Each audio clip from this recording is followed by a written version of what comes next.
Assalamualaikum warahmatullahi wabarakatuh. Bismillahirrahmanirrahim. Innal hamdalillah nahmaduhu wa nasta'inuhu wa nastaghfiruh wa na'udzu billahi min syururi anfusina wa min sayyiati a'malina may yahdihillahu fala mudilla lahu wa may yudlil fala hadiyalah. Wa asyhadu an la ilaha illallah wahdahu la syarikalah wa asyhadu anna Muhammadan abduhu wa rasuluh. Segala puji hanya bagi Allah. Kami memujinya, memohon pertolongan dan ampunan kepadanya. Kami berlindung dengan Allah dari kejahatan diri kami dan teruknya amal perbuatan kami. Barang siapa yang Allah beri petunjuk, maka tidak ada yang dapat menyesatkannya. Dan barang siapa yang Allah sesatkan, maka tidak ada yang dapat memberinya petunjuk. Saya bersaksi bahawa tiada ilah yang berhak diibadahi dengan benar kecuali Allah semata. Tidak ada sekutu baginya, dan saya bersaksi bahawa Nabi Muhammad SAW adalah hamba dan Rasulnya. Kita cerita sikit tentang ayat ni. Ini adalah bukan ayat Al-Quran, ini adalah hadis yang Nabi baca. So dalam mukadimah ni Nabi sebut, Nabi memuji Allah dan kita memohon pertolongan dan ampunan kepada Allah lah. Daripada kalau tengok sini kan, Nabi kata dari kejahatan diri kami dan teruknya amal perbuatan kami. Menunjukkan kita ni memanglah, boleh katakan sentiasa lah akan ada perbuatan yang macam ni lah, kejahatan. Kita memang ada lah sebagai manusia biasa kan. Dan teruknya amal perbuatan kita. Teruknya maksud dia, kalau kualiti, kalau letak 100%, maybe kita dalam 50%, 60% saja. Ada hadis tentang pahala solat, Nabi letak dalam kategori peratusan lah, ada hadis. Saya ada nampak hadis tu ada yang sahih. Itu menunjukkan amal kita ni memang ada ketika tidak ada, tak sangat berkualiti, ada juga yang berkualiti. Dan Nabi sebut lagi, siapa yang Allah beri petunjuk, tak ada siapa yang boleh sesatkan dia. Samalah yang saya sebut sebelum ni, yang seperti Rasulullah SAW kan, Allah bagi dia petunjuk, walaupun ujian yang banyak, dia bawa jugalah risalah agama untuk Islamkan manusia dalam muka bumi ni. Dan juga barang siapa yang Allah sesatkan, tak dapatlah kita beri petunjuk. Cuma sebagai manusia kita nak kena usahalah ikhtiar untuk selamatkan rakan-rakan kita lah, terutama yang non-Muslim dan juga yang Muslim tapi ada masalah, mungkin dari sudut akidah ataupun dari sudut ibadat-ibadat asas lah. Kalau kadang-kadang ada antara kita ni tak terdedah kan, mak ayah kita tak dedahkan kita dengan benda-benda macam ni, dan kita lah kawan-kawan dan juga maybe ada kesedaran tapi kawan tu nak berubah, kita lah kena mainkan peranan insyaAllah. Dan bawah ni adalah syahadah Nabi baca. A'udzubillahi minasyaitonirrajim. Ya ayyuhallazina amanu taqullaha haqqa tuqatih wa la tamutunna illa wa antum muslimun. Wahai orang yang beriman, bertakwalah kepada Allah sebenar-benar takwa kepadanya dan janganlah kamu mati kecuali dalam keadaan muslim. Surah Ali Imran ayat 102. Jadi hari ini sebenarnya hadis yang saya nak bawa ni memang hadis tentang takwa. So ayat ni memang sangat kena lah. Nanti akan ada sahabat yang huraikan ayat ni, ayat surah Ali Imran ayat 102. So kita nak fokus hanya satu je, tentang takwa. Saya tak ceritalah yang ni, nanti kita tengok hadis tu dan kita akan ceritalah tentang apa dia takwa supaya kita faham. Dan juga kalau perasan dalam chat tu saya letak kutubah tengah hari nanti. Kalau sampai solat kat dalam KL kan, kan dia orang akan baca kutubah tu lah untuk hari ni. Dan dalam kutubah tu, antara rukun kutubah adalah kena memberi nasihat tentang takwa. Jadi kadang-kadang kita pergi solat Jumaat kan, terutama saya lah, bila duduk kat bawah tu, imam kata, khatib katakan ittaqullah haqqa tuqatih wa la tamutunna illa wa antum muslimun. Kita tak faham pun apa maksud dia kan. Kita dengar okeylah ada nasihat takwa, tapi maksud sebenar kita tak tahu kan. Kita dengar setakat sekali imbas je, tak faham apa maksud yang mendalam tentang takwa. So hari ni kita nak cerita tentang takwa je hari ni, satu hadis je hari ni. So ayat ni nanti akan ada kembalilah later nanti. Ya ayuhan nasu taqu rabbakum alladhi khalaqakum min nafsin wahidatin wa khalaqa minha zawjaha wa batha minhuma rijalan katsiran wa nisaa. Wattaqullaha alladhi tasaaluna bihi wal arham innallaha kana 'alaikum raqiba. Wahai manusia, bertakwalah kepada Rabbmu yang telah menciptakan kamu dari diri yang satu, yakni Nabi Adam. Dan Allah menciptakan pasangannya, yakni Hawa, nenek kita lah, nenek moyang kita ni, dari dirinya, dari Nabi Adam ni Allah cipta Hawa. Dan dari keduanya Allah perkembangbiakkan laki-laki dan perempuan yang banyak. Sampai hari ini dah bilion-bilion manusia ada kan. Bertakwalah kepada Allah, dan Allah sebut lagi tengok takwa. Takwa ni sentiasa ada dalam kebanyakan ayat yang kita nak baca ni lah. Jadi kita nak faham maksud takwa supaya kita faham lah. Kalau tak faham nanti kita jadi macam burung yang hafal perkataan orang kan. So kita nak faham apa maksud takwa ni. Bertakwalah kepada Allah dengan namanya kamu saling meminta dan peliharalah hubungan kekeluargaanmu, silaturahim ni. Keluarga ingat silaturahim ni kalau baca dalam hadis, maksud dia silaturahim adalah hubungan yang ada dalam perut mak kita, perut nenek kita, perut moyang kita. Bukannya kawan-kawan, bukannya rakan-rakan sekerja, bukan. Silaturahim adalah hubungan yang ada di dalam melalui pertalian darah daripada rahim mak kita, daripada rahim nenek kita, maknanya pakcik, makcik, adik-beradik. Itu bermaksud silaturahim, jangan salah faham. So ada hadis lain yang Nabi sebut tentang rezeki yang berkat, Allah akan panjangkan umur orang yang orang yang tidak memutuskan silaturahim.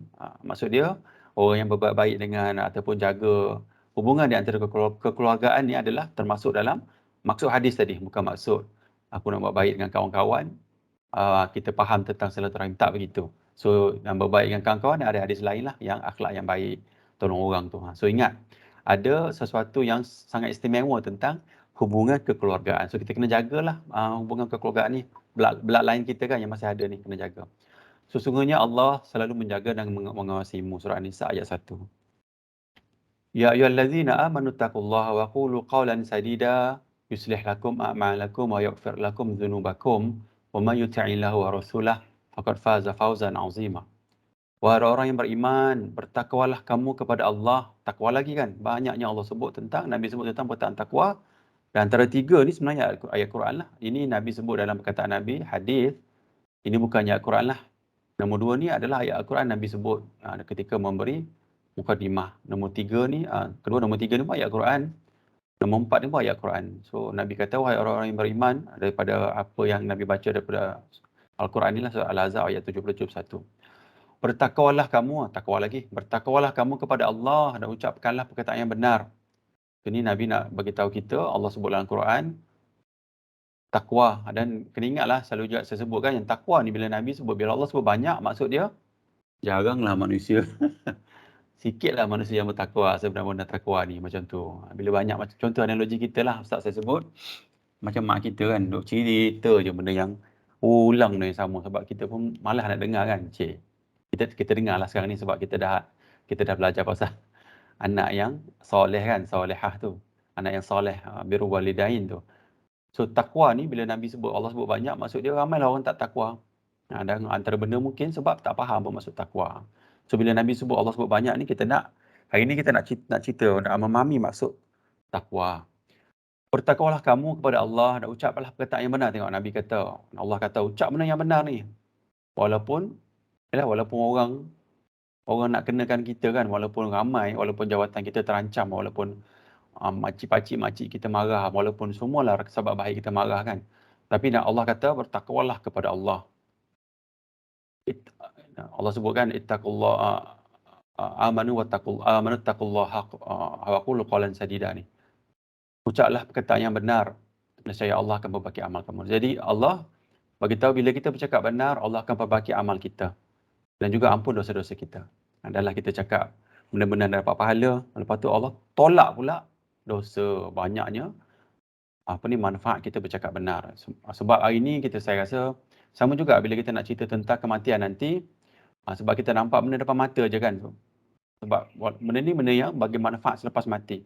Dan hadis ada sebut, hadis sahih Nabi sebut tentang orang yang paling teruk atas dunia ni, Nabi celup dalam syurga sekejap je celup.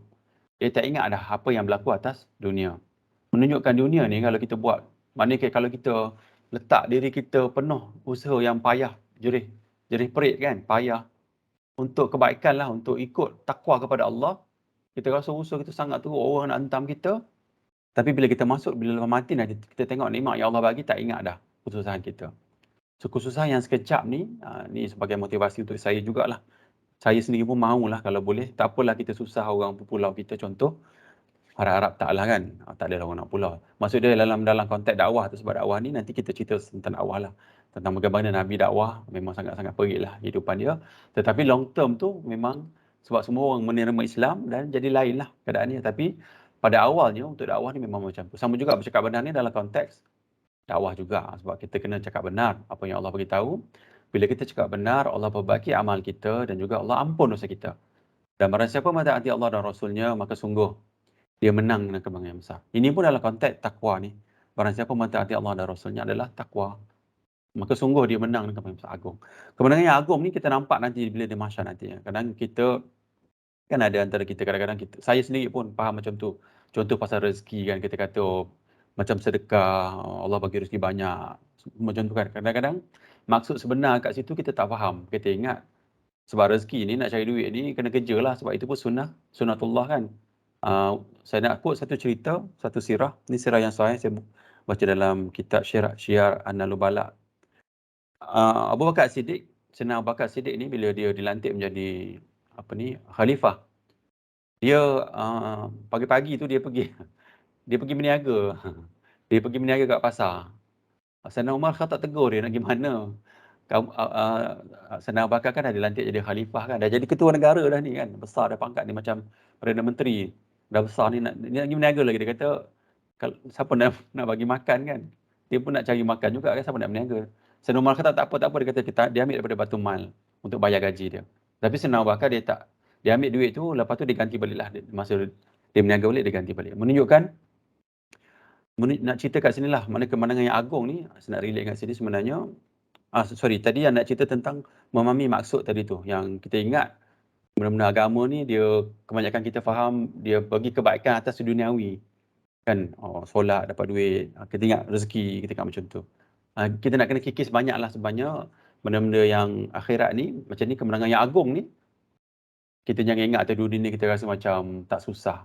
Dia akan susah juga sebab ujian tu adalah tanda sayangnya Allah kepada kita. Asal ujian tu dia tak duduk tenang. Ujian ni manusia kita tak duduk tenang, relax, santai. Oh ujian, Allah sayang. Dia tak macam tu.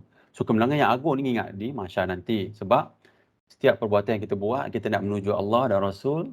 Kita nak supaya orang di sekeliling kita pun mendapat manfaat, kebaikan lah. Dan kemenangan kita nanti selepas mati insyaAllah. Amma ba'du fa inna asdaqal hadits kitabullah wa khairal hadi hadi Muhammadin sallallahu alaihi wasallam wa syarrul umuri muhdatsatuha fa inna kulla muhdatsatin bid'ah wa kulla bid'atin dhalalah wa kulla dhalalatin finnar. Sesungguhnya sebenar-benar perkataan adalah kitabullah, yakni Al-Quranul Karim, dan sebaik-baik petunjuk adalah petunjuk Nabi Muhammad sallallahu alaihi wasallam, ini sunnah yang sahih.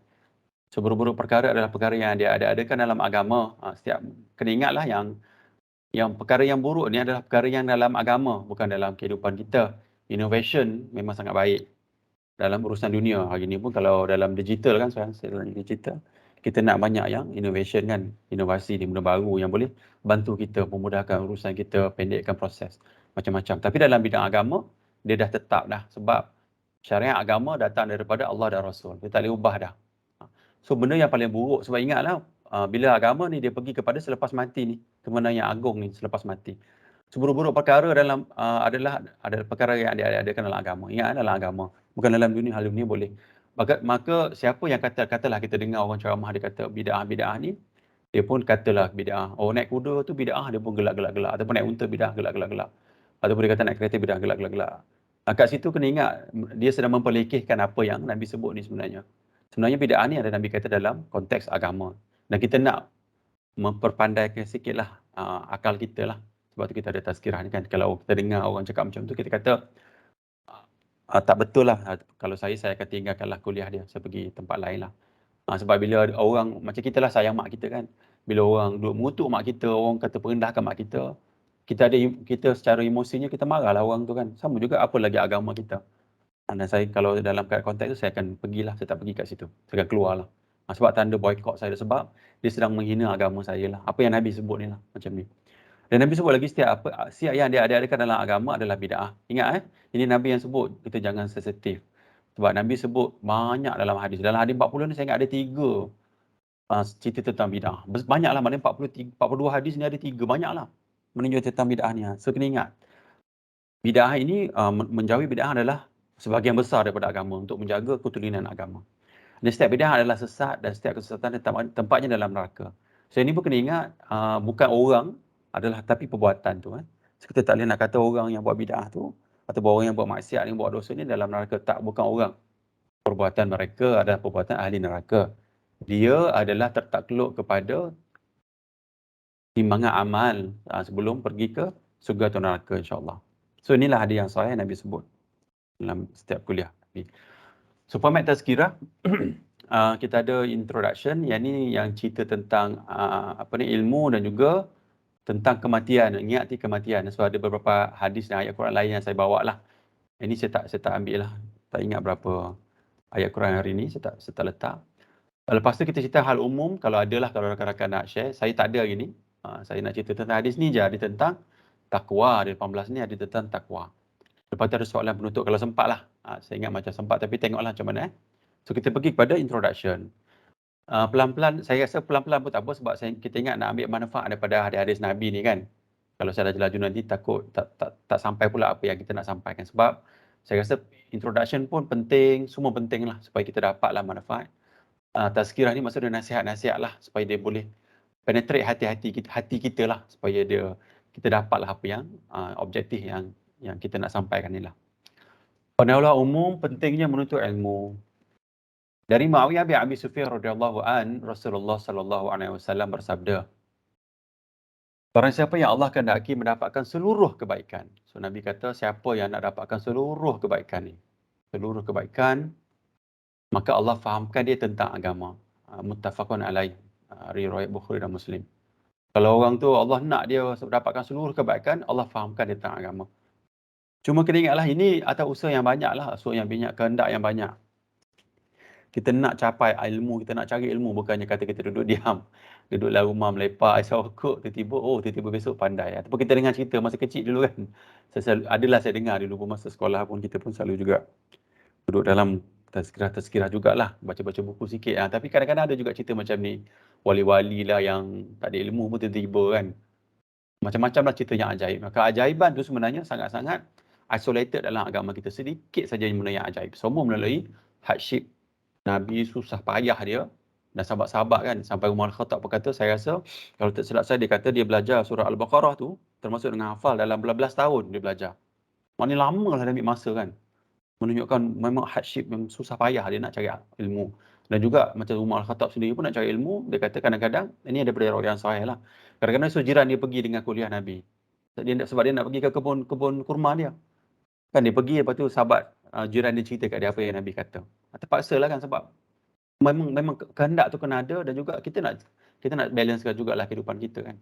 So kita ambil lah, ni nak faham daripada konteks ilmu ni, kita nak kena ada usaha, keupayaan, usaha dan kehendak lah.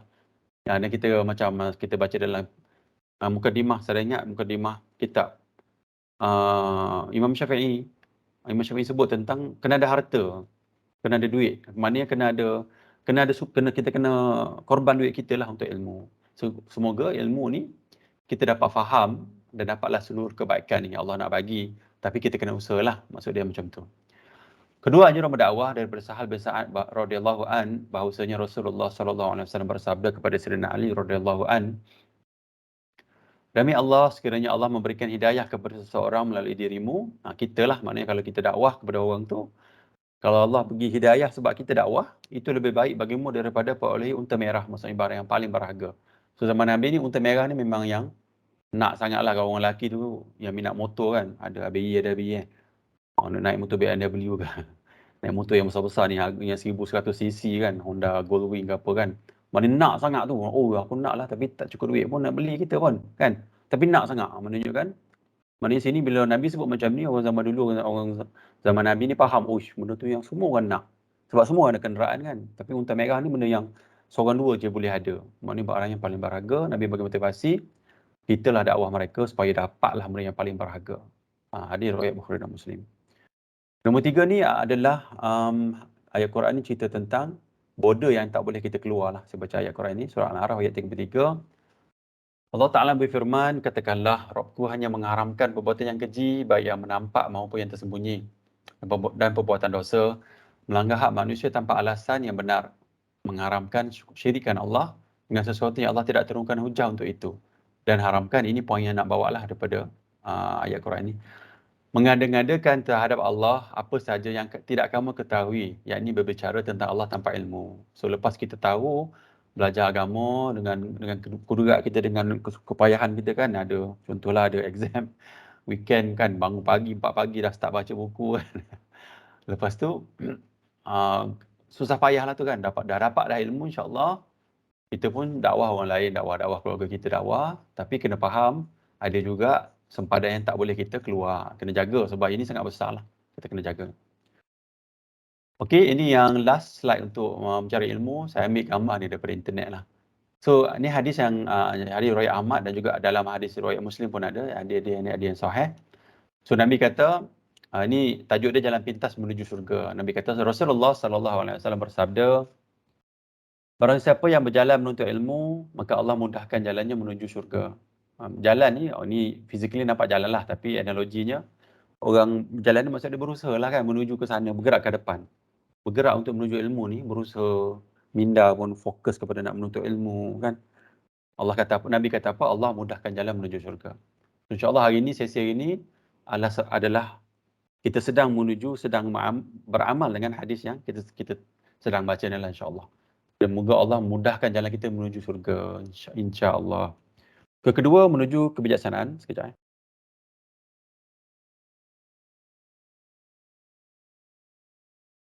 Ini cerita tentang kematian lah. Kita nak supaya setiap minggu kita ingat mati. Daripada setiap minggu ingatan mati, mana tahu 2-3 hari kita tersedar bangun pagi, pukul 4 pagi, Allah, masa hidup lagi, ya Allah. Sedar-sedar tu kita istighfar kan. Astagfirullah, ingat Allah banyak dosa minggu ni, ya Allah. Biar banyak peringatan orang beringat pada kita kan, jangan ingatlah mati. Harapannya dalam kehidupan kita adalah sekala-sekala kita sedar tidur ke, ataupun kita tengah duduk dalam LRT ke, tengah naik motor, naik kereta ke, kita pun terfikir, Allah, kalau matilah Allah. Ataupun kita naik kereta kan, nampak orang aksiden, Allah, kalau lah itu saya, Allah mampulah dosa saya, Allah masuklah saya dalam syurga. Supaya banyak peringatan tu kan, macam kita masa COVID-19 baru ni kan, tahun lepas, 2 tahun lepas kan, kalau lah kita tengok kematian yang banyak tu, tak ada rasa apa pun dalam jiwa kita, maka itulah maksud dia, tazkirah ni lah nak ingatkan kita balik lah, supaya tengok orang mati, tengok dalam berita kematian yang banyak, supaya bergetarlah hati kita ni, ingatlah mati, Allah, saudara sebelah, jiran sebelah mati, Allah. Macam itulah maksud dia kan. Supaya sentiasa kita dalam keadaan mengingati mati. So kita baca hadis yang Nabi sebut ni. Rasulullah SAW bersabda, perbanyakkanlah mengingat pemutus kelazatan, yakni kematian. So hari ini memang dalam konteks ni kita sedang beramal tentang dalam hadis ni hari ini, insya-Allah. Kita sedang memperingatkan kita tentang kematian. Kedua, hadisnya daripada Ibnu Umar radhiyallahu an, ia berkata, saya pernah bersama Rasulullah SAW, lalu seorang Ansar mendatangi beliau. Ia memberi salam dan bertanya, wahai Rasulullah SAW, mukmin manakah yang paling baik? Beliau SAW bersabda, yang paling baik akhlaknya. Ini akhlak pun akan ada dalam hadis yang kita nak baca nanti. Dan saya recycle je dengan hadis yang lama. Nanti kita bacalah, insyaAllah. Lalu mukmin manakah yang paling cerdik, cergas, yang paling pandai ni? Ini yang kita punya kebijaksanaan ni dalam topik ni. Ia kembali bertanya. Beliau bersabda, yang paling banyak ingat mati. Mula-mula ingat mati. Ini kita sedang praktik ataupun sedang membuat amali tentang hadis ni. Kita sedang memperingati kematian. Nombor 2, Nabi kata yang paling baik. Yang paling baik, kata kunci dia kan, yang paling baik dalam persiapkan diri. So kita nak amal-amal kita ni dan juga ilmu-ilmu yang kita dapat daripada sesi ni adalah ilmu yang cerita tentang amalan yang paling baik, yang paling sahih. Yang mana dhaif, kita cerita tentang apa yang paling sahih, apa yang tak sahih, apa yang dhaif, apa yang bidah, apa yang sunnah, yang benar-benar sunnah. Yang paling baik itu adalah yang paling betul datang daripada Allah dan Rasul. Untuk alam berikutnya, kita nak ambil amalan tu supaya kita dapat amalan yang berkualiti dan tidaklah jadi macam tadi kan kita sebut yang awal tadi kan, ada buruknya amal-amal kita kan. Ada yang dapat 10% je. Ada yang dapat 50%. Kita nak kalau boleh 70% ke atas lah. Maknanya apa? A- ataupun B+ ke atas amalan kita. Yang paling baik maybe A-, B+ ke atas. Itulah mereka yang paling cerdik. Ada yang sahih. Saya ambil lagi daripada ayat Quran ni tentang kematian. Saya baca je ni. Surah Al-Fatihah ayat 37. Dan mereka berteriak dalam neraka itu. Ya Rabb, Ya Rabbi, keluarkanlah kami. Orang dalam neraka tu kata, keluarkanlah kami ni. Nescaya kami akan buat balik amal soleh, kerjakan amal soleh berlainan dengan apa yang telah kami kerjakan. Maknanya kita dah buat dulu amal lain. Nak buat amal soleh pula, menunjukkan amal soleh dia yang dia buat masa atas dunia ni menunjukkan ada yang tak berkualiti lah kan. Mungkin amal soleh dia rasa amal tu soleh, tapi sebenarnya amal tu tak soleh pun. Dia nak buat yang lain. Menunjukkan orang ahli neraka ni sebut macam tu. Bukankah kami telah memanjangkan umurmu dalam masa cukup ni, Allah sebut ni. Bukankah kami telah memanjangkan umurmu dalam masa yang cukup bagi orang yang mau berfikir. Maka rasakanlah azab kami yang tidak ada bagi orang-orang yang zalim. Seorang pun penolong. Kalau penolong. Maksud dia ayat ni Allah sebut, orang ni duduk, maknanya dia appeal lah dengan Allah. Dia kata, ya Allah, saya nak keluar ni, teruk sangat dalam neraka ni kan. Saya nak buat balik amal-amal saya dulu kan. Amal saya dulu baru saya tahu kat sini, baru saya nampak.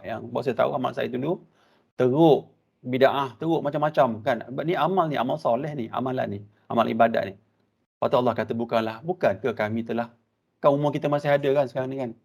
Saya ada, sahabat-sahabat lain pun ada kan. Bukanlah masa umur panjang ada. Tak nak fikir ke kan. Saya sebut yang tentang beza kita dengan binatang kan, Allah bagi kita berfikir. So tazkirah ni semoga mencapailah matlamat kan. Kita ni orang-orang yang berfikir. Supaya kita tak tergolong dalam di kalangan orang ni lah, insyaAllah. Kita ambil amalan yang, mula-mula kita ingat mati. Nombor 2, amalan yang paling sahih. Lepas tu kita terselamat daripada, bukanlah kita di kalangan orang yang Allah rekod dalam Quran ni lah, insyaAllah. Nombor 2, surah Luqman ayat 34. Allah sebut, dan tiada seorang pun yang dapat mengetahui di mana bumi dia akan mati. Sesungguhnya Allah Maha mengetahui lagi Maha mengenal. Kita ni tak tahu lagi bila kita akan mati kan, di mana kan. So harapannya dalam sesi ni macam itulah. Sementara nafas masih ada ni kan, kita ingatlah mati, kita bertaubatlah kepada Allah, kita mintalah Allah ampun kita, ampunlah mak ayah kita, semua orang lah kita minta, dan kita mati dalam keadaan yang menuju ke syurga lah, insyaAllah. Dua lagi kita baca dua hadis ni. Saya baca hadis dia. Demi zat yang jiwaku berada di tangannya, yakni Allah. Seandainya kalian, wahai para sahabatku, Nabi kata, melihat apa yang telah saya lihat, nescaya, Nabi kata, mesti kalian akan sedikit tertawa dan banyak menangis. Nabi kata, kalaulah sahabat-sahabat dia nampaklah apa yang Nabi nampak, mesti sahabat-sahabat Nabi ni banyak menangis, sedikit ketawa, sedikit suka, sedikit. Sahabat bertanya, apa yang Nabi lihat? Apa yang Rasulullah nampak? Beliau menjawab, saya melihat syurga dan neraka.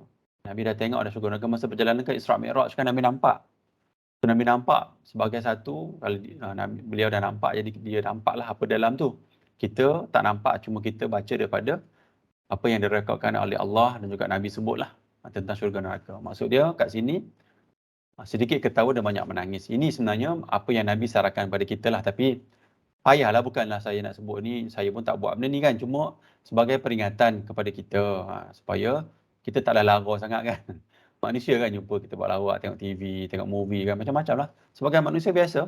Cuma mungkin kita boleh upkan sikit yang ni lah. Mungkin menangis satu kuarter sekali kan. Menangis kepada Allah kan, merintih lah, ada masalah kan. Mungkin setahun sekali, kita cubalah 6 bulan sekali, 3 bulan sekali. Ingatkan baca ayat Quran yang ancaman Allah. Dan kalau boleh kita dapat rasa lah, maksud rasa Allah teruknya, Allah takutnya api, ya Allah kan, duduk seorang-seorang. Duduklah LRT dengan ceramah ke kan. Dan cubalah buat sebagai mengikuti, ataupun kita nak buat hadis yang Nabi sebut ni lah. Banyak menangis ni, sedikit-sedikit lah. Kita cubalah ambil lah iktibar daripada sini, insyaAllah. Hadis yang last ni, saya rasa dia last dah. Ada lagi, okey. So hadis ni saya baca, sesungguhnya penghuni neraka yang paling ringan siksa adalah orang yang mengenakan sepasang kasut, selipar, sandal dari api. Nabi cerita orang yang paling the lowest lah, paling sikit sekali minimum. Dia kena pasang kasut yang mengakibatkan otaknya mendidih. Sangat teruk lah, walaupun ini yang paling teruk pun otak mendidih. Yang lagi teruk lah. Ini benchmark yang Nabi bagi tahu. Neraka ni paling sedikit paling sedikit apa dia panggil lah, adalah letak kasut kat bawah tu sehingga otak kita mendidih. Sangat teruk lah maksud dia. Sebagaimana mendidihnya air di dalam bekas lah, dalam bekas bejana, dalam macam bekas lah. dia mengira bahawa tidak ada satu pun penghuni neraka yang lebih keras azabnya dari dirinya. So orang yang kena kasut ni rasa dia lah paling teruk kena. Padahal dia adalah orang yang paling ringan azab. So ini sebenarnya saya letak ni supaya kita letak dalam konteks ni lah.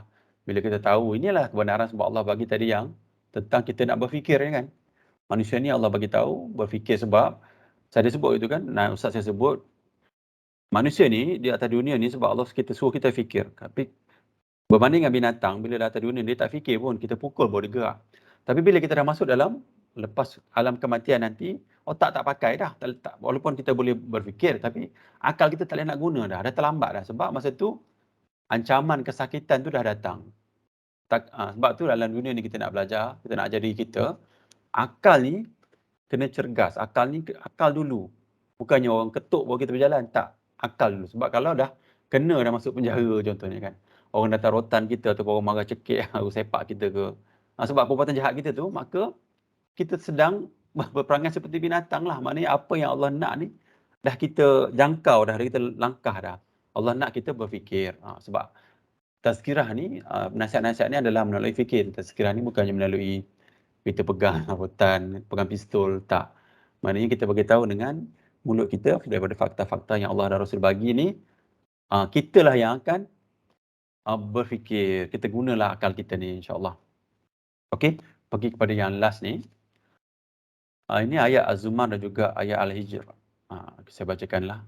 Katakanlah, wahai hamba-hambaku yang melampaui batas terhadap dirinya mereka sendiri. Janganlah kamu berputus asa dari rahmat Allah. Sesungguhnya Allah mengampuni dosa-dosa semuanya.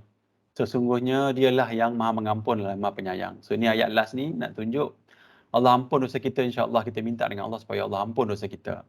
Cuma atas ni Allah katakan kitalah sendiri yang zalimi diri kita. Dan juga kita ni sebagai seorang manusia yang sayang pada rakan-rakan yang lain, kalau boleh kita nak nasihat juga orang lain kan. Kata dah dapat ilmu ni kita nasihat orang lain supaya orang lain pun selamat kan.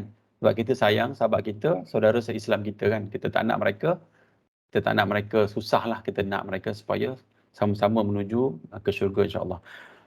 Nombor 2, katakanlah kepada hamba-hambaku bahawa sesungguhnya akulah, yakni sayalah yang maha pengampun. Allah katalah.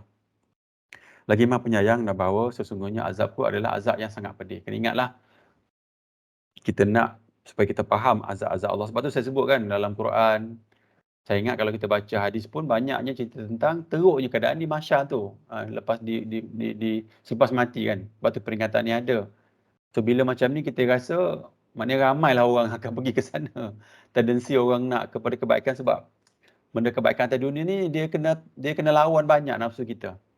Nanti kita cerita tentang takwa tu lah. Kena lawan banyak sebab nak lawan macam mana kadang-kadang kita ni memang terikat dengan masyarakat setempat lah, keadaan tempat kerja kita, tempat kehidupan kita kan. Melainkan kita akan jadi dia isolated lah dengan orang lain kan. Dia susah sikit. Tapi tak apalah, kita cuba sedikit-sedikit supaya kita berubah insya-Allah. Satu hari nanti kita tak adalah rasa macam orang buat A, kita pun buat A, orang buat B, kita fikir apa yang Allah dan Rasul nak saya buatlah insya-Allah. Tapi tidaklah sampai tahap kita bergaduh dengan orang lah. Okey. So last sekali, tengok hadis ni Nabi baca, Nabi kata, dia kata bila kita dah mati nanti, kita akan nampak pagi petang. Kat mana kita akan pergi? Bila kita mati nanti, kita akan nampak pagi petang kat mana kita akan pergi, syurga ataupun neraka. Kalaulah kita ni orang yang memang ditempatkan dalam syurga, Allah akan nampakkan syurga. Kalaulah kita ni tempat dalam neraka, Allah akan nampakkan api neraka. So kita mintalah sebab mati ni, kat sini lah kan. Stage gate kita ni, kita masih berada di sini, kita nak. Sebab kat alam kubur ni Allah dah tunjuk dah kita ke mana-ke-mana. Jadi kita naklah supaya kita ingat mati dan kita ambil, pertama ingat mati. Kedua, kita buat amal yang paling sahih.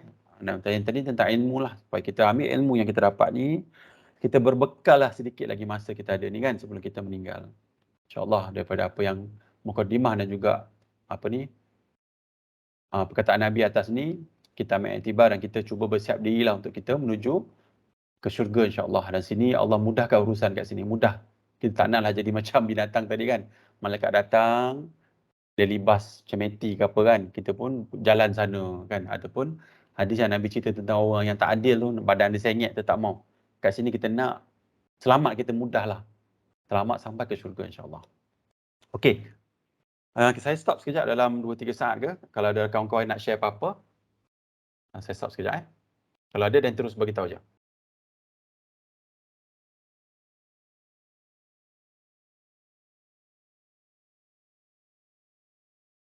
Okey, kalau tak ada kita masuk dalam hadis ni.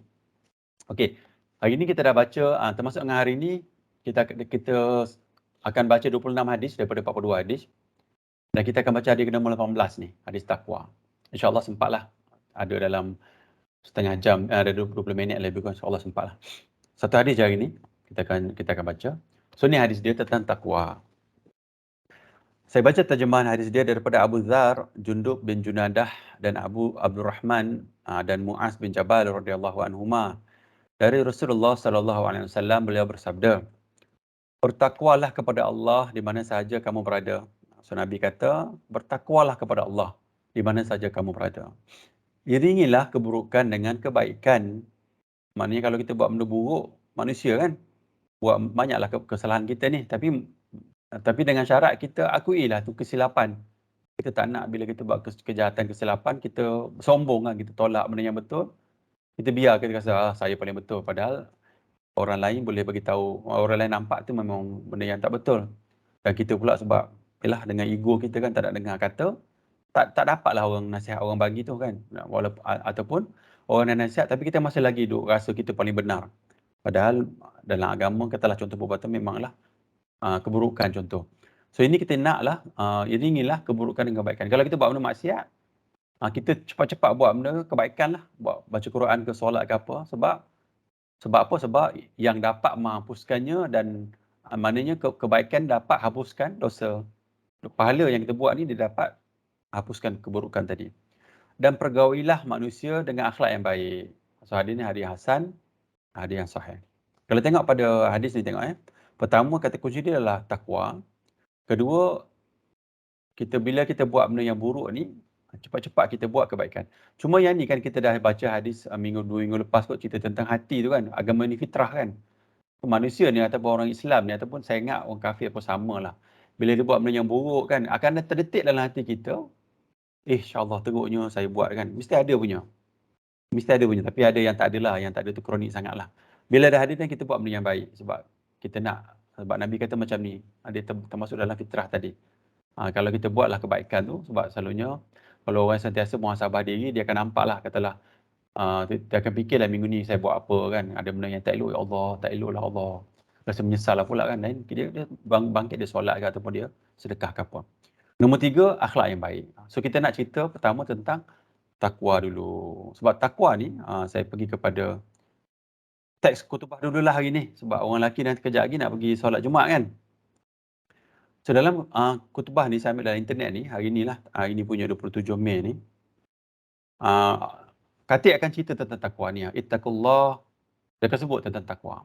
Tapi dalam khutbah hari ni, yang khutbah kedua ni memang semua bahasa Arab lah. Yang pertama panjang cerita dia. Minggu ni tajuk pasal masjid ni. So yang ni yang kita sebut dalam solat Jumaat kita sebut, tapi macam saya lah, kat saya dengar lalu je lah kan. Kadang kita pun berdengkur kat belakang. Tidur kat belakang kan. Dan maksud dia hari ni nak cerita, kalau bila khatib sebut ittaqullah, ingatlah maksud dia kita dah belajar maksud takwa. So kita nak marilah nak belajar tentang takwa. So saya baca maksud takwa. Surah Al-Hujurat ayat 13 ni, Allah kata, "Wahai manusia, sesungguhnya kami menciptakan kamu dari seorang lelaki dan seorang perempuan yang menjadikan kamu berbangsa-bangsa." Macam tadi yang saya sebut daripada awal tadi. "Dan bersuku-suku supaya kamu saling kena mengenal." Allah sebut sesungguhnya orang yang paling mulia di antara kamu adalah, di antara kamu di sisi Allah ialah orang yang paling takwa di antara kamu. Sesungguhnya Allah Maha mengetahui lagi Maha mengenal. So Allah kata orang paling mulia ni orang yang paling takwa. Jadi kita dengar takwa ni apa benda maksud dia takwa. Jadi saya ambil quote perkataan Syekhul Islam Ibn Taymiyah rahimahullah ni, dia kata takwa adalah seseorang beramal ketaatan kepada Allah atas petunjuk dari Allah kerana mengharapkan rahmatnya, dan ia meninggalkan maksiat. Pertama dia ambil ikut kaedah manhaj Siratul Mustaqim tadi kan, petunjuk daripada Allah dan nak rahmat Allah, dan tinggalkan maksiat kerana petunjuk daripada Allah. kerana takut akan siksanya. Kita tinggalkan maksiat kerana takut atas siksa yang tersebut tadilah, yang dalam ayat Quran tadi. Tidaklah seseorang dikatakan mendekatkan diri kepada Allah selain dengan menjalankan kewajipan. Ini benda-benda yang wajib pula, yang Allah tetapkan dan menunaikan hal-hal yang sunnah. So benda yang wajib, benda yang sunnah, lepas tu ketaatan beramal ni, lepas tu dia kata lagi, tinggalkan maksiat, lepas tu dekatkan diri kepada Allah. So Syekhul Islam Ibn Taimiyah ni ambil ayat Quran ni surah surah ke-10 ni ayat 433 kan. Oh tak. Dia sebut ni, nanti saya bacalah. Tidaklah seseorang hamba mendekatkan diri padaku dengan amalan yang wajib aku cintai, dan hambaku sentiasa mendekatkan diri padaku dengan amalan sunnah sehingga aku mencintainya. Ini hadis sahih yang sebuah hadis kursi diriwayatkan oleh Imam Bukhari. Maksud dia, ini yang Allah sebut daripada perkataan Nabi lah. So Nabi kata, hamba Allah ni bila dekatkan diri dengan amal wajib, ya Allah cinta.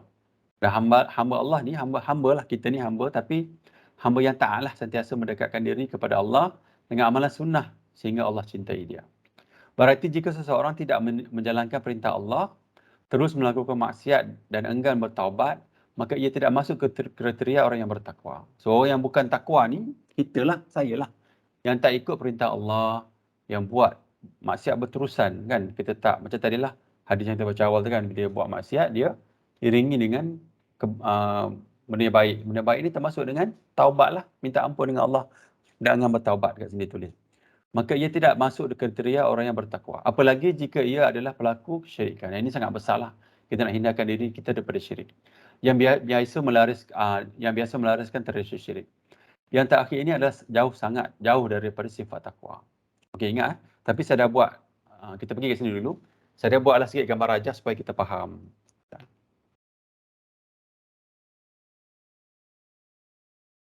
So pertama, apa yang Syekhul Islam Ibn Taimiyah sebut tadi tentang wajib dan sunnah. So saya letak dalam konteks yang bawah ni adalah, yang dekat dalam sekali ni adalah wajib dan sunnah. Nombor dua adalah warak ni. Sebab dia ada warak ni, maksud dia tinggalkan keraguan. So kita buat benda yang wajib dan sunnah, dan yang oren ni, oren ke apa ni? Pink ke apa ni? Kita tinggalkan keraguan. Tengoklah apa yang Nabi sebut dalam hadis tentang warak ni. Tinggalkanlah segala yang meragukanmu dan ambillah yang tidak meragukanmu. Kejujuran akan mendatangkan ketenangan. Kedustaan akan mendatangkan kegelisahan. So kita nak tinggalkan benda yang ragu. Benda yang ragu tak sure ni tinggalkan. Sebab kita nak duduk dalam takwa tadi. Takwa ni dan juga kita tinggalkan yang makruh. Orang takwa ni yang makruh dia tinggalkan juga. Kita cuba tinggalkanlah yang makruh ni kan. Boleh buat kan. Kadang-kadang kita belajar agama, kita rasa ini makruh aja, sebab rasa ringan sangat. Tapi kalau kita cinta kepada Rasulullah sallallahu alaihi wasallam tu, sebab makruh ni dia dekat kepada haram ni. Dia lah bila kita dekat, macam hadis yang kita baca sebelum ni kan, yang kata kambing, Nabi kata peternak kambing di tepi bukit kan, Nabi kata kan, duduk kambing di tepi bukit, probability dia nak jatuh tu besar. Sama jugalah probability untuk kita masuk kepada haram ni besar. So kita jauhkan terus makruh ni, jangan ambil. Kalau seboleh-bolehnya lah. Tapi kita masih buat lah benda yang makruh ni. Ada yang kita buat kan. So kita tinggalkan yang makruh dan juga haram ni lagilah yang tinggalkan. Termasuk dengan haram yang syirik tadi. So takwa ni, saya buat summary kat sini. Lakukan yang wajib dan sunnah. Tinggalkan yang meragukan. Yang ni kita nak ada sifat warak dalam jiwa kita. Kalau ragu je tinggal. Kan kita baca hadis sebelum ni kan, orang mukmin ni, dia ikut fitrah dia, ragukan walaupun orang nasihat dia kan. Nasihat dia dengar hati dia. Kita nak tinggalkan yang keraguan ni. Kalau macam kita ada doubt, tinggalkan terus. Macam ada khilaf-khilaf yang kita rasa macam, iya ke? Tinggalkan terus. Ambil yang betul-betul sahih.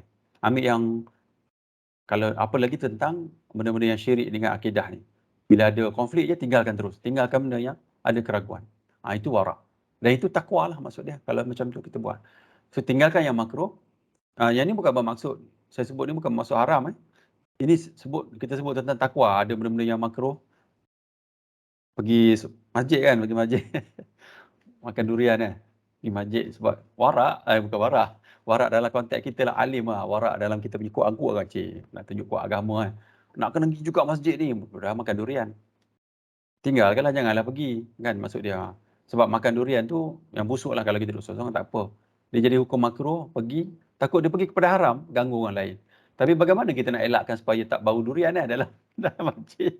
Surau pula aircon Sedara sekali satu masjid baru. So dia jadi haram pula ganggu orang lain kan. Kan tadi tergelincir kita ke sini.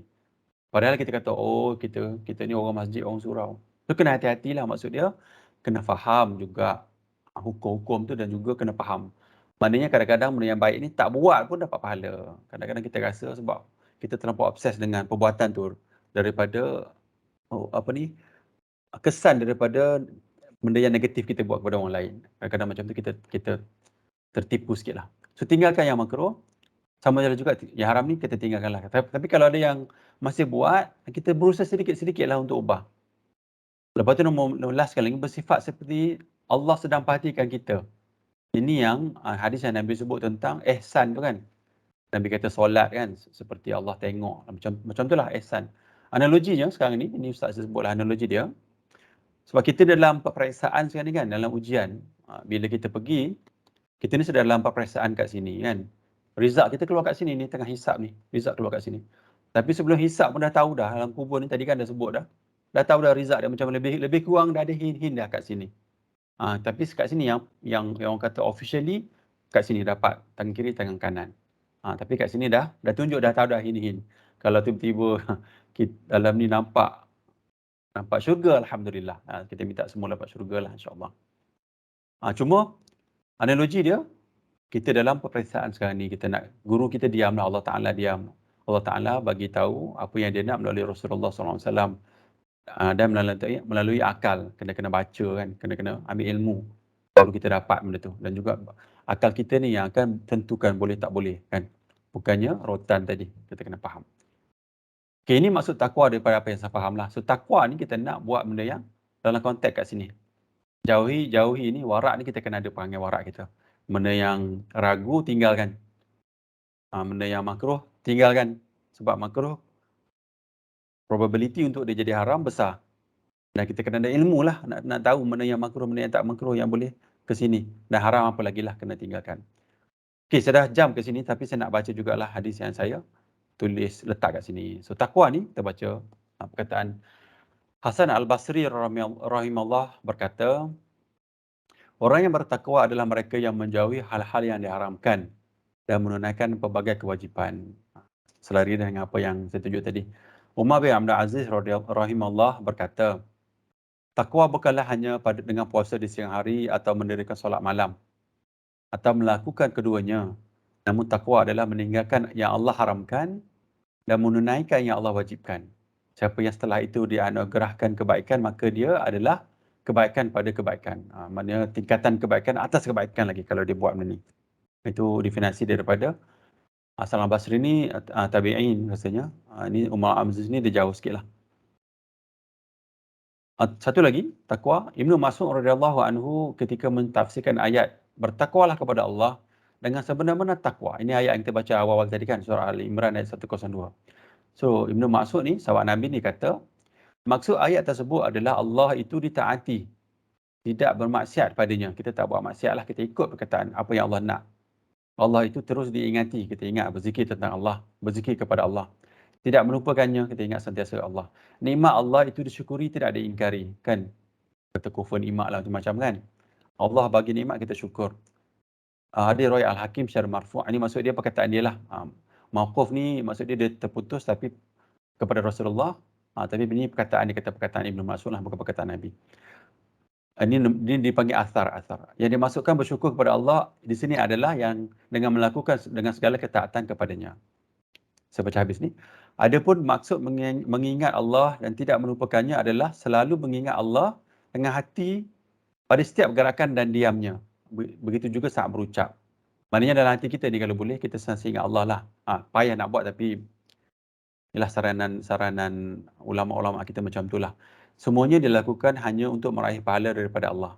Begitu juga larangannya pun dijauhi. Sebab kalau kita sentiasa ingat Allah, macam tadi sebutkan ni kan, bersifat seperti Allah sedang perhatikan kita. Macam kita ni kalau kita duduk zikir, kita mana consciously kita rasa Allah tengok kita lah. Kalau kita duduk diam pun, selawat, duduk diam pun, zikir kepada Allah kan. Tapi ni dalam konteks ni, kita berzikir kepada Allah lah, ingat Allah. Menunjukkan kita dalam kita rasa orang perhatikan kita. Okey, 9.50 dah. Tadi saya dah cerita tentang takwa, tentang teks Jumaat ni, supaya daripada apa yang kita faham daripada hadis takwa ni kan, harapannya bila kita pergi baca kutubah ataupun kita dengar khatib berkata tentang takwa, kita fahamlah takwa ni duduk macam ni lah keadaannya. Lebih kurang kita kena ikut wajib dan sunnah, perbuatan yang baik. Sunnah tu lah sunnah akhlak yang baik, semua terkandung dalam sini. Lepas tu kita nak juga warak, supaya kita tinggalkan benda yang meragukan kita. Tiba-tiba kita nak buat sesuatu, kita fikir, alamak, aurat lah, alamak, okey tak okey. Kita jauhkan lah, sebab ada sifat warak kita kan. Nombor 3, kalau bolehnya tinggalkanlah benda yang makruh ni. Sebab makruh ni dia kadang 10 kali buat, ke-11 mungkin masuk ke benda haram. Dan yang paling teruk sekali, kita tak naklah buat benda yang haram. Tetapi sebagai manusia biasa, kita buat semua ni. Cuma kita ajar diri kita supaya kita menuju ke sinilah, menjadi takwa. Sebab banyak sangat takwa yang kita dengar kan, daripada nasihat-nasihat yang awal-awal tadi pun, semua Allah sebut mesti ada takwa. Pergi solat Jumaat, Allah sebut lagi, orang khatib sebut lagi takwa. Jadi kalau kita tak fahamlah maksud takwa tu, kita setakat dengar saja, dan takut nanti hati kita dah jadi keras kan. Orang sebut banyak kali pun baru tak tahu je, sebab kita pun tak faham maksud takwa. So harapannya sesi hari ini, daripada hadis yang kita baca ni, ada satu je hadis tentang takwa ni, kita dapatlah manfaat insya-Allah. Ada lagi benda lain, tapi kemudian minggu depan lah, aku ada 7 minit lagi ni. Maybe saya buka dulu kalau ada soalan apa, kalau tak saya ada 7 minit saya baca je lah hadis ni. Tak ada, saya habiskan dah lah. Okey. Nombor 2 daripada hadis tu, Nabi sebut tentang kebaikan menghapuskan keburukan. Ini ayat Quran yang saya ambil ni, related dengan kebaikan menghapus keburukan, support pada hadis tadilah. Allah sebut dalam surah Al-Hud ni, surah Hud ni ayat 114, Allah kata, sesungguhnya perbuatan-perbuatan yang baik itu menghapuskan perbuatan yang buruk. Jadi kita ni motivasikan diri kita. Kalaulah kita buat benda yang tak elok ni, kita banyakkanlah buat benda yang kebaikan kan. Solat sunat ke, ataupun bagi sedekah ke orang ke, senyum bagi salam ke orang ke apa kan. Kita buat benda macam tu. Ataupun kita istighfar, kita zikir kepada Allah. Sebab kita tu memang tak akan terlepas daripada keburukan. Memang kita akan buat sebab kita sebagai manusia biasa. Nombor 2, hadis riwayat Ahmad ni saya baca. Satu hari Abu Dzar berkata kepada Rasulullah sallallahu alaihi wasallam, nasihatkanlah saya. Nabi sallallahu alaihi wasallam menjawab, seandainya engkau berbuat keburukan yang ini dosa, iringilah dengan kebaikan. Nescaya ia akan menghapus dosa tersebut. Abu Dzar bertanya, apakah la ilaha illallah itu termasuk amal kebaikan? Nabi SAW bersabda, ia adalah amalan kebaikan yang paling utama. Maksud dia, berzikir kepada Allah lah, la ilaha illallah, kita berzikir, kebaikan yang boleh menghapuskan keburukan kita. Okey? Nombor 3, hadis Tirmizi, Nabi SAW bersabda, setiap keturunan Adam itu banyak melakukan dosa. Memang sahih lah banyak melakukan dosa. Tak boleh kita perasan yang kita ni sempurna. Dan sebab baik yang berdosa adalah yang bertaubat. Bertaubat ni adalah kebaikan lah. Kan? Bertaubat tu termasuk dalam kebaikan lah. Kita buat lah. Kalau tersilap, kita istighfar banyak-banyak. Macam tu. Nombor 4 hadis ni, jika seseorang hamba melakukan satu dosa, nescaya akan ditorehkan hatinya satu bintik hitam. Maknanya toreh ni macam ditarik kan. Satu bintik hitam. Seandainya dia meninggalkan dosa itu dan beristighfar, nescaya bintik hitam itu akan hapus. Kita minta ampun dengan Allah, benda hitam tu akan hilang. Tapi jika dia kembali berbuat dosa dan terus menerus berbuat, bintik-bintik hitam itu akan terus bertambah sehingga hitamkan seluruh hati dia. Itulah penutup yang difirmankan oleh Allah, yang artinya sekali-kali tidak demikian, sebenarnya apa yang selalu mereka usahakan itu telah menutup hati mereka. Jadi hadis ni memang kenalah kan. Maknanya Nabi beritahu, buat benda buruk, buat dosa, kita minta ampun. Sebab manusia memang akan buat benda yang tak elok lah, kita akan buat sentiasa. Tapi sebagai mukmin, sebagai Muslim, kita minta ampun ataupun buat kebaikan yang lain. Sebab kalau tengok pada hadis ni, kalau kita tak minta ampun, kita tak iringi dengan kebaikan, hitam hati kita nanti dah lama dah melekat kan. Orang bagi nasihat pun kita tak nak dengar.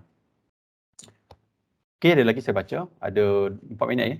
Daripada Abu Hurairah radhiyallahu anhu, Rasulullah SAW bersabda, bagaimanakah menurut kalian seandainya ada sungai di tepi pintu salah seorang di antara kalian? Kemudian dalam sehari dia mandi di sungai itu 5 kali. Apakah akan tersisa di tubuhnya baki kekotoran? Yang ini maksud dia keburukan lah. Kan kalau kita solat 5 kali sehari, in fact benda yang wajib solat 5 waktu pun adalah dalam konteks hadis tadi. Para sahabat menjawab tidak. Rasulullah SAW bersabda, itulah permisalan solat 5 waktu yang dengannya Allah akan mampukan dosa-dosa mereka. So dalam solat ni sendiri kan kita tengok, kalau kita ambil wudu kan, Nabi kata dosa-dosa kecil tu akan hilang. So banyak benda yang kebaikan kita buatlah melalui ibadat. Cuma kita kembali kepada hadis yang asal ni, kita tengok balik kan. Iringilah keburukan dengan kebaikan yang dapat menghapuskan dosa tadilah. So saranan kita nak beramal dengan hadis ni, bila kita buat keburukan, which kita sentiasa akan buatlah. Kita ingatlah dosa kita tu, ingatlah kepala kita. Kita telah buat dosa tadi, ingat, dan biar consciously kita buat kebaikan atas sebab dosa kita tadi. Macam itulah maksudnya. So yang last ni cerita tentang akhlak yang baik. Saya dah cerita dah banyak kali tentang akhlak yang baik. Hadis-hadis yang lepas pun dah ada. Ini akhlak baik saya tak ulang lah. Saya tak ulang lah yang ni, akhlak yang baik ni, sebab dah cerita dah sebelum ni tentang akhlak yang baik ni. Boleh tengok dalam slide nanti insya-Allah. So saya nak tutup dah sebab ada 3 minit lagi. Kalau ada soalan, kalau tak ada, saya nak baca tasbih kafarah, tapi saya nak baca dengan maksud dia sekali lah. Subhanakallahumma wa bihamdika asyhadu an la ilaha illa anta astaghfiruka wa atubu ilaik. Maha suci Engkau wahai Allah, dan dengan memujimu saya bersaksi bahawa tidak ada sembahan yang berhak disembah selain Allah. Saya meminta ampun kepadamu dan saya bertaubat kepadamu. Ini maksud dia yang saya baca ni. Sallallahu alaihi wasallam Muhammadin wa alihi wasallam. Assalamualaikum warahmatullahi wabarakatuh.